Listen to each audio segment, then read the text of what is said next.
Sarvamanthan news महाराष्ट्रामध्ये आपलं स्वागत। पाहूयात आजच्या टॉप 10 हेडलाईन्स। मुख्यमंत्री देवेंद्र फडणवीसांचे कष्ट पाहून ते थकत कसे नाहीत असा प्रश्न पडतो। फडणवीसांच्या वाढदिवसानिमित्त शरद पवारांकडून कौतुकाचा वर्षाव।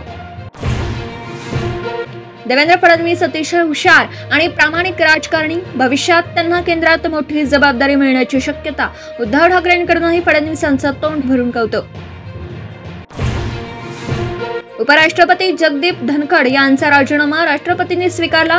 न्यायमूर्ती वर्मांवरील महाभियोग प्रकार प्रस्ताव स्वीकारणं जगदीप धनखड यांना बोलल्याची चर्चा। दोषी आढळल्यास राजीनामा देईन, कृषी मंत्री माणिकराव कोकाटेची पत्रकार परिषदेत घोषणा। तर ज्यांनी बदनामी केली त्यांना कोर्टात खेचण्याचाही कोकाटेचा इशारा। पीक विम्याच्या वादग्रस्त वक्तव्यावर स्पष्टीकरण देताना माणिकराव कोकाटे यांचा पुन्हा वादग्रस्त वक्तव्य। शेतकरी नाही सरकारचा भिकारी, कोकट्यांचे जी पुन्हा घसरली। योगेश कदमांनी हक्कभंगाचा इशारा दिल्यानंतर अनिल परवांच्या आरोपांवर भैरी सावली बार पाठोपाठ। सावित्री नदीतील गाळ उपशावर नाही गंभीर आरोप। 2006 मुंबई साखळी स्फोटाबाबत हायकोर्टाच्या निकालात सरकारचं सर्वोच्च न्यायालय आव्हान। तातडीने सुनावणीची मागणी 24 जुलैला होणार। बीडमधील मसाजोग सरपंच संतोष देशमुख हत्या प्रकरणाची पुढील सुनावणी 4 ऑगस्टला। वाल्मिक कराडचा दोषमुक्तीचा अर्ज न्यायालयाने फेटाळला।